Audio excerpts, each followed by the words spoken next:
place with Ninja on the right there, just to put things in perspective.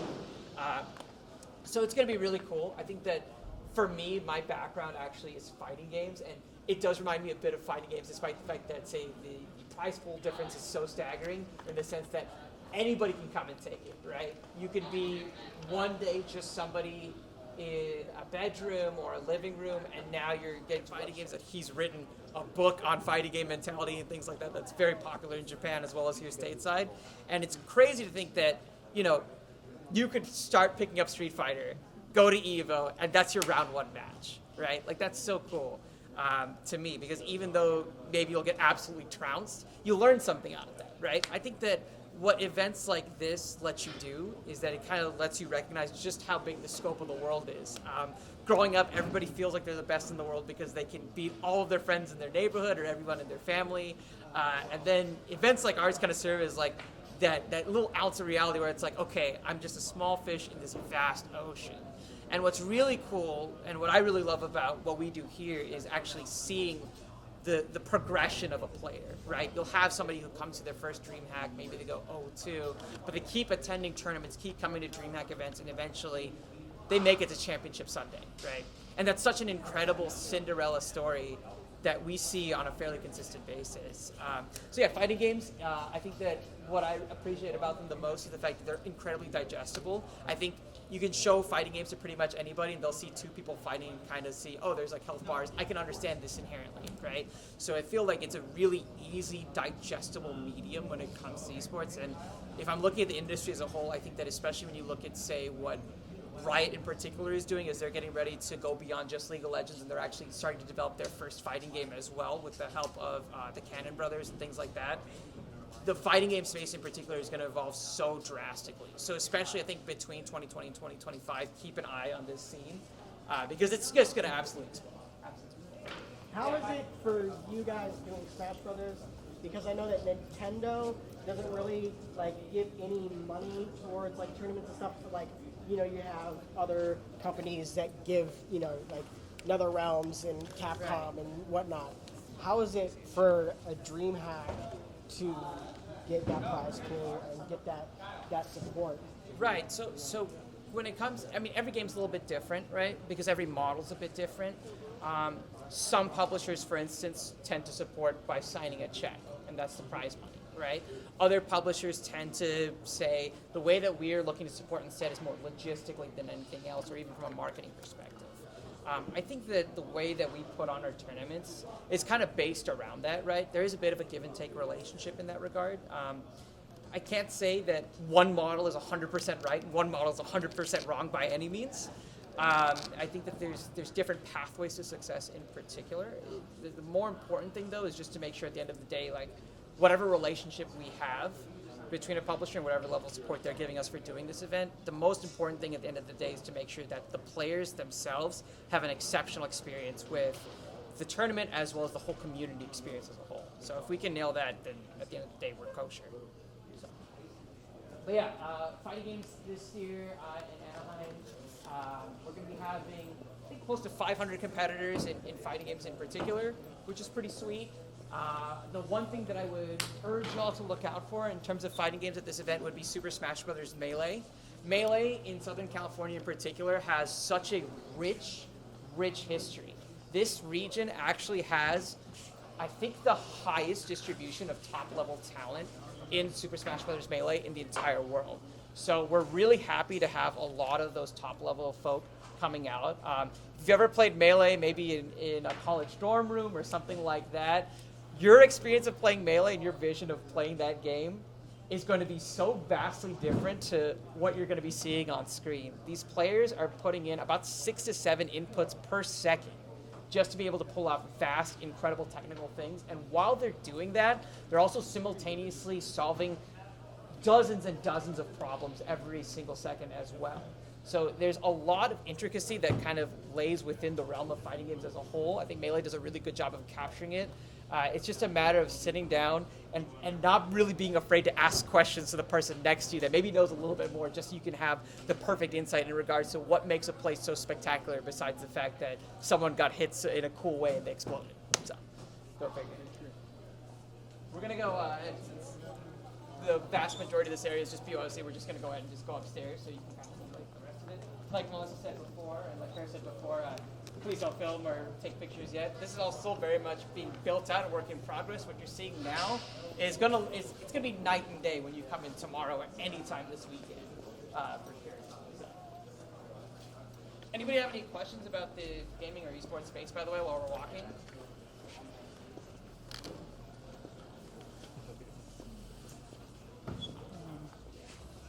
What did you do different for your first time here in Anaheim than you did for your first time in Dallas? Yeah, so Anaheim obviously has a couple of differences. I think that because it's a year one show, in contrast to Dallas, while Dallas was the first year Dallas, it was year 4 in Texas. It made it so that we had a bit more of a blank slate of sorts, right? So we got to try a lot of really unique content pieces. So like Burnham was saying before, we do actually have a gaming awards show that's kind of more of like the MTV comedy style of things, which is called the Dreamies, and that's going to be Sunday. Another neat content piece that's also happening Sunday is we're actually doing a Final Fantasy themed fashion show with actual like really legit people in the fashion industry, models, the whole 9 yards. And so again, it's like a really cool mixture of just celebrating everything gaming. And like Burnham was saying on the panel before, because all these different areas are starting to plug into gaming as a whole, it's made it so that we can do really unique crossovers like that. Like I don't think that even 10 years ago you could have expected a fashion show, right, with runway models and things like that, donning Final Fantasy inspired gear to happen. But I think the fact that something like that is happening, say at our event, tells a lot in regards to the growth of gaming as a whole, in regards to monetary value, but more importantly, again, like how it kind of exists in the cultural spectrum as well. During the press conference, they mentioned that one of the stories they had where they walked up to a conference and there was no internet. And so what kind of internet do you guys have, and what kind of, do you guys have backup pop-up internet systems and stuff like that? Or? You know, questions like that are why I'm so glad I'm just a dumb marketing guy and not an IT person. But yeah, I mean, that's one nice thing about our team is that we handle pretty much everything in-house. Like, we do a ton of work ourselves, right?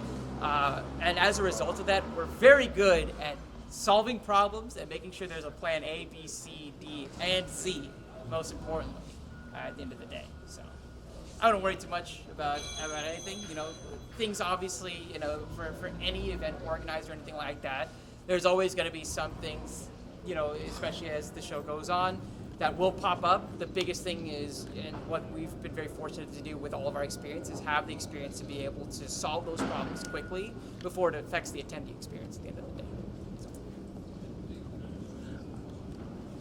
All right, what else you got for me that's not IT related? I can knock it out of the park if it's not IT related. No problem.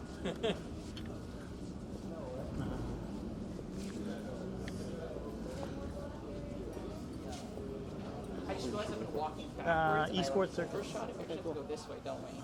Classic. So we leave our cameras down here? Huh? When we leave our cameras here? That's a good Melissa question. What's that? Yeah, we're going up. Yeah. Oh, there's escalators. Okay. So we should leave our cameras down here? You don't Oh, you want to grab your stuff? Yeah. No, I mean, you don't want us to film it there, so we should leave our cameras down You here? can't film the expo, but you can film everything else. Like Yeah, where so the where stages are exhibitors fine. Are setting up. That's Okay. the only thing. But as far as like the stages and such, you're okay. Okay. Yeah. Go be inside. Can you show me escalators? Escalators are right there, right?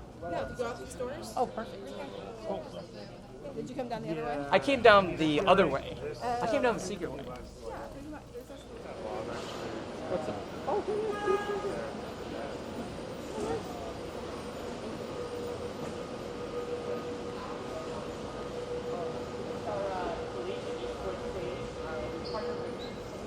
The next 2 years to be our collegiate esports provider.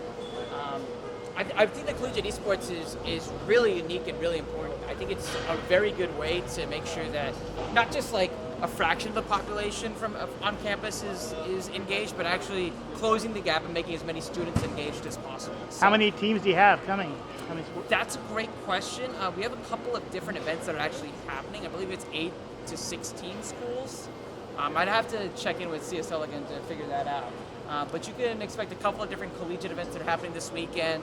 I know CSL is doing a Collegiate League of Legends tournament. We're going to be having a Collegiate Rainbow Six event as well. So again, just really capturing as many different areas of gaming and things like that, just to make sure we can have a ton of representation here. Justin, why do you think there's not enough teams playing or competing with the What's that? There's not enough teams competing.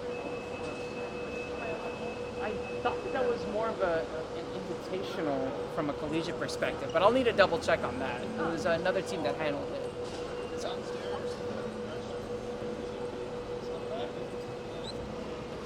Cool. What's the Yeah, so Dallas had, I mean, this is just 2 stages so far. So we saw fighting games, we saw Fortnite, we saw this. We still have more stages this way. But Dallas, again, like it's a different stage, and so we had like different properties there. For instance, right? Like Dallas had a standalone Masters event, which required its own arena, right? Again, it's really a matter of just looking at kind of what the area is looking for in regards to the city itself, what games are appropriate, and then essentially taking like the space that we have and making the most of what we can in regards to staging and things like that. So, yeah. what's the prize pool for the collegiate? I have to double check that, honestly. I'll have to double check that. And what's this thing right here? This looks like a maze. Yeah, I believe that's going to be IRL games. Okay. Yeah, so there's a couple of different IRL titles and indie titles and things like that that are happening in this area. Last year, you guys had Anna Pryor. Yeah. You guys having anybody that walks between the movie and video game space like that? We're doing more in that space. Like Shudder, for instance, is coming through. It's not quite permeating the membrane in regards to their published films and games, right? But it is more of an example of, again, like the film world coming to us, which I think is very cool. And did Anna Pryor come to you guys for Dallas? I mean, that's kind of a nurtured relationship, more or less, right? Okay. So Burnham, he spent so much time in the game space that he kind of knows everybody, right? Right. So as our festival's continuing to grow, a lot more folks are kind of recognizing the value that we have, especially for the demos that we pull. Right. And so we're seeing a lot more folks kind of buy into that vision as well. I mean, Anna Pryor has just been blowing up, especially the last year with Outer Worlds and Sayonara. Yeah. So we're going to have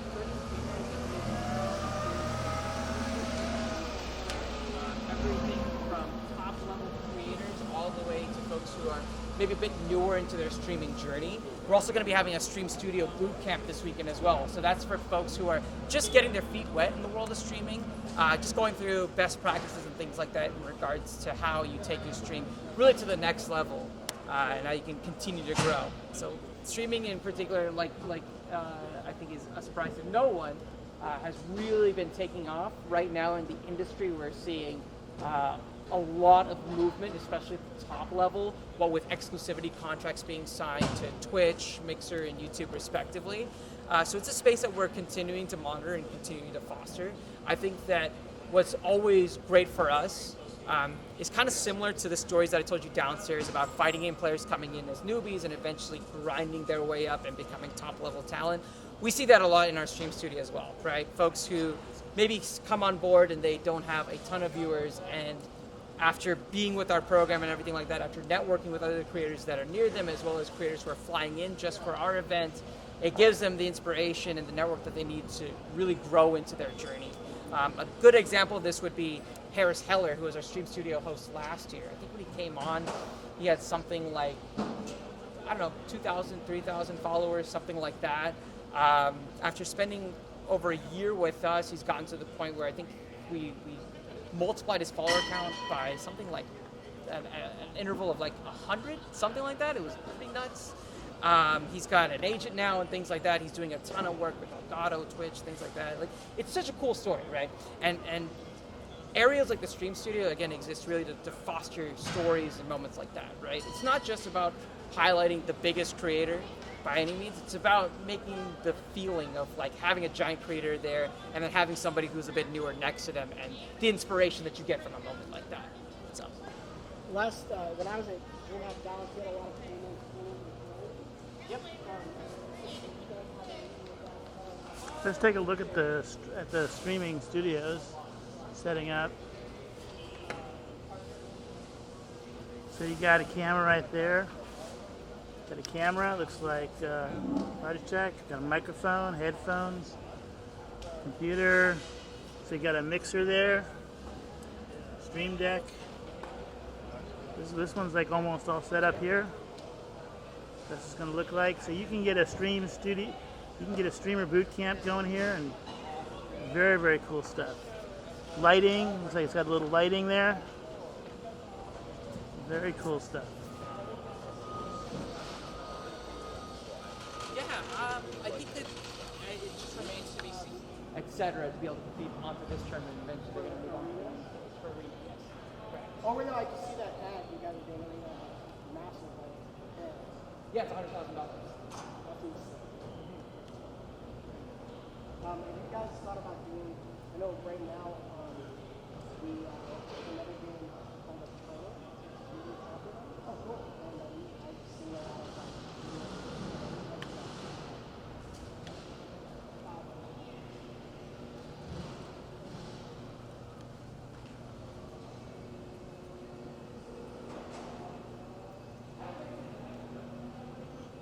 You got the shoutcasting area over here.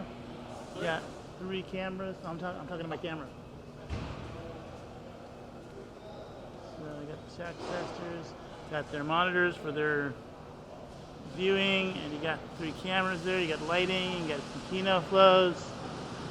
You got some.